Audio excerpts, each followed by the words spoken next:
अस्सलाम वालेकुम फ्रेंड्स। मैं आपको जो है इसी बात आपके साथ शेयर करना चाहता हूँ कि हम एक ऐसे मुआशरे में रहते हैं, एक ऐसे माहौल में रहते हैं जहाँ पे सवाल की हौसला अफ़ज़ाई नहीं की जाती और सवाल करने वाले को जो है अच्छी नज़र से नहीं देखा जाता। ये एक कल्चर हमारा है जो कि इंतहाई जो है वो गैर मुनासिब है। यहाँ पर वालिदैन जो हैं वो बच्चों को सवाल नहीं उठाने देते, बच्चों को सवाल नहीं करने देते। यहाँ पे ख़ावंद जो है वो बीवी को सवाल नहीं करने देता। यहाँ पे जो कारख़ानेदार है वो मज़दूर को सवाल नहीं करने देता। यहाँ पे जो मौलाना साहब हैं वो अपने जो मुक़्तदी हैं उनको सवालात नहीं करने देते। यहाँ पे जो कारख़ानेदार है वो मज़दूरों को और यहाँ पे जो सरकारी अफ़सर है वो अवाम को जो है वो सवाल नहीं करने देते। यहाँ पे बाकी बातें तो बाकी बातें रहीं, यहाँ पे वैगन वाला जो है, वो सवारी को सवाल नहीं करने देता और यहाँ पे सितम ज़रीफ़ी देखिए कि रेहड़ी वाला जो है वो ख़रीदार को जो है, वो सवाल नहीं करने देता कि वो उससे ये भी नहीं पूछ सकता कि आपने ये रेट क्यों लगाया हुआ है या आपके फल या आपकी सब्ज़ी जो है, उसमें ये नुक्स क्यों है? तो वो भी वहाँ पे सवाल नहीं करने देता। अगर उससे सवाल करें तो वो जो है, वो उससे उसको कहता है कि आप अपनी रेहड़ी पे चले जाइएगा, यहाँ पे आपके लिए कोई गुंजाइश नहीं है। तो गोया हम एक ऐसे मुआशरे में रहते हैं जहाँ पे हमने सवाल के ऊपर पाबंदी लगा दी है और गोया जो लोग हमारा इस्तेहसाल करते हैं वो चाहे माशरती इस्तेहसाल हो, वो चाहे मुआशी इस्तेहसाल हो, वो चाहे सियासी इस्तेहसाल हो,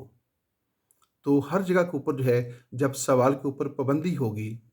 तो गोया इनडायरेक्टली जो है हम एक ऐसा मुआशरा तख्लीक कर रहे हैं जिसको जुल्म और इस्तेहसाल सहने की आदत जो है वो हम डाल रहे होते हैं कि आप इसी जुल्म और इसी सितम को और इसी इस्तेहसाल को जो है वो आपने बर्दाश्त करना है, इसको सहना है और इसके ख़िलाफ़ आपने बोलना नहीं है, इसके ख़िलाफ़ आपने सवाल नहीं उठाना, आपने इस इस्तेहसाल करने वाले मुआशरे को चैलेंज नहीं करना और आपने इससे डिसएग्री नहीं करना, आपने इससे एग्री करना है।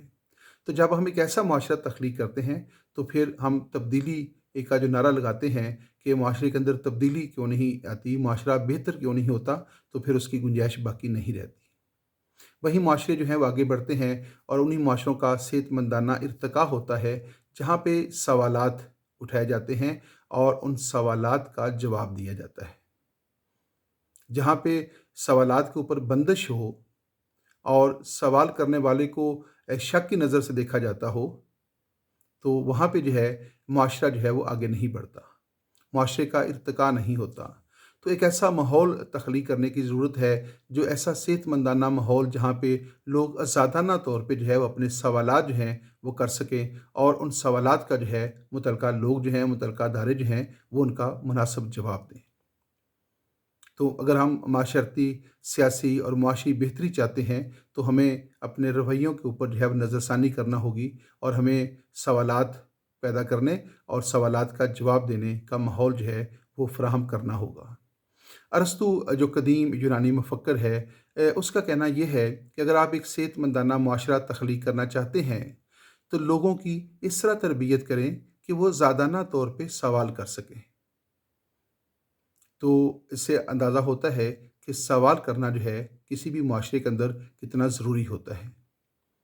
तो सवाल जो है उसको करने दें, सवाल का जवाब तलाश करें और सवाल करने वाले को कभी भी कंडेम ना करें। चाहे आप किसी तालीमी इदारे के अंदर हैं, चाहे आप किसी मज़हबी इदारे के अंदर हैं, चाहे आप कारख़ानेदार हैं, चाहे आप सरकारी अफ़सर हैं, चाहे आप वैगन वाले हैं, चाहे आप रेहड़ी वाले हैं, तो जो भी शख़्स आपसे सवाल करता है, तो आप उसके सवाल का जवाब दीजिए, उसको मुतमिन कीजिए, उसके साथ झगड़िए नहीं, उसके ऊपर कोई बंदिश ना लगाइएगा, तो ताकि मुआशरे के अंदर जो है एक सेहतमंदाना माहौल जो है वो पैदा हो। आप जहाँ भी हैं और जिस भी पोज़ीशन पे हैं, कोशिश कीजिए कि आपसे मुतल्लिक़ा जो लोग हैं, वो लोग बिला खौफ़ आपसे सवाल कर सकते हों। आप उस्ताद हैं, आप फैमिली में रहते हैं, आप सरकारी अफ़सर हैं, आप हुकूमत में हैं, आप मीडिया के ऊपर बैठे हुए हैं, आप कारख़ानेदार हैं, आप ज़मींदार हैं, फैक्ट्री वाले हैं, तो अपने अपने से वाबस्ता जो लोग हैं, जो आपके मतहत काम कर रहे हैं, उनको सवाल करने की इजाज़त दीजिए और उनके अंदर ये जुर्रत पैदा कीजिए کہ آپ ज़्यादा طور پہ سوال کر سکتے ہیں اور آپ ان کا مناسب طریقے سے ضرور جواب دیجیے گا۔ شکریہ۔